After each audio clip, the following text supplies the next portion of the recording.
we're prognosticating based on both teams being healthy and ready to go. And I believe if Tua is healthy and he's ready to go Saturday, Alabama, because it's in Tuscaloosa. Now, if they were down in Baton Rouge or something, that'd be different. But in Tuscaloosa, in Alabama, I'm rolling with the Tide. I think they recognize, Paul. They hear you. They hear a lot of other guys, Pollock and Herb Street and everybody else, the great job that the game day crew does. We see them every Saturday. We get it.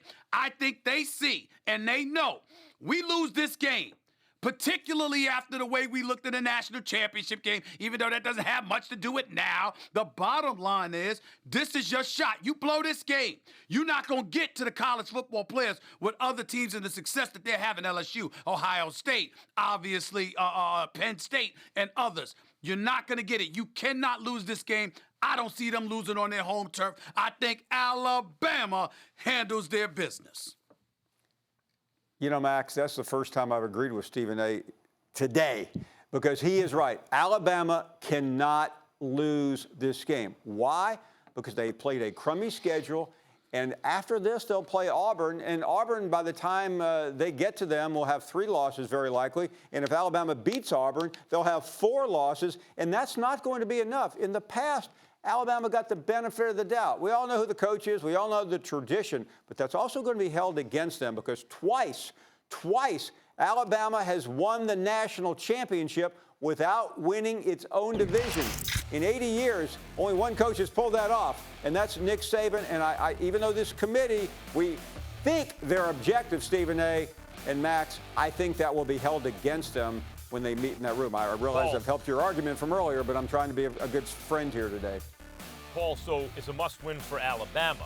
But now let's focus on LSU for a second. What are the odds that LSU, you're saying Alabama can't make the playoff if they lose this game. Unlikely. Could LSU? Because they're at home. And you can't lose your only important game all year. Now, I think what you're about to say is what happens if LSU loses.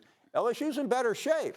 LSU has wins. Now, the win over Texas has been devalued. What? Texas has become garbage this season. I agree. Yes. But they do. They have a win over Florida, and they have a win over Auburn. Those are quality wins that will matter, and they'll play Texas A&M later. Not going to help them all that much, and they'll play the SEC championship game, presumably against Georgia, and that will help them. So LSU has a path to the playoffs with a loss. Now, by the way, let me back up a second. If LSU loses, they won't be going to the SEC championship game, so they'll lose that important quality win that the committee values more than anything else, a conference championship. I want to focus on Joe Burrow now against that Alabama defense. What kind of damage do you think he can do?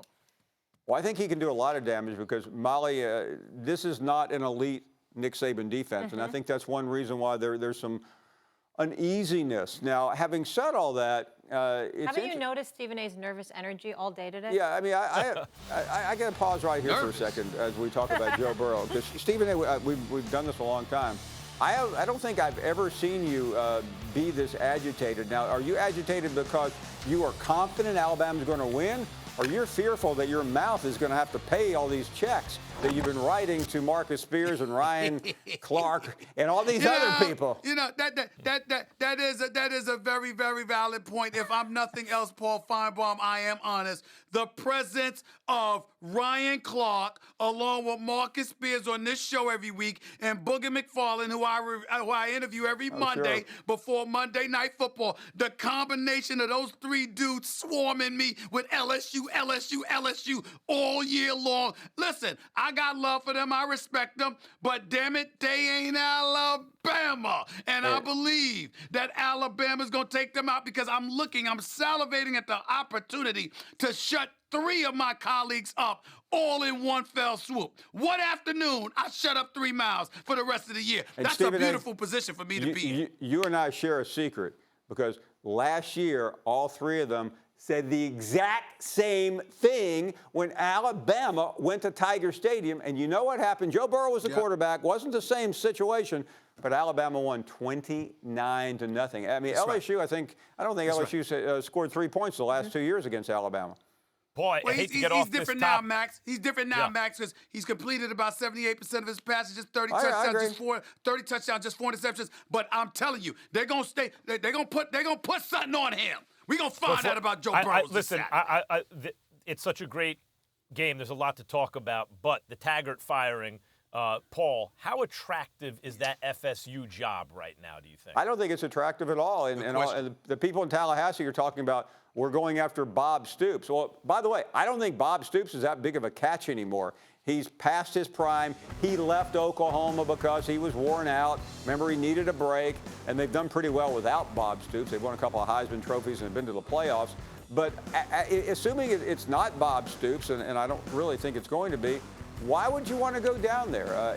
This is a program that is in a deep decline. Recruits are bailing out, Max, and you have Dan Mullen across the state. You even have Miami, which may finally have a pulse. Not much of one, but a little bit. They certainly look good against FSU. This is not Paul, FSU of yesteryear. This is a different program. Paul, real quick, because we only got time for one more question.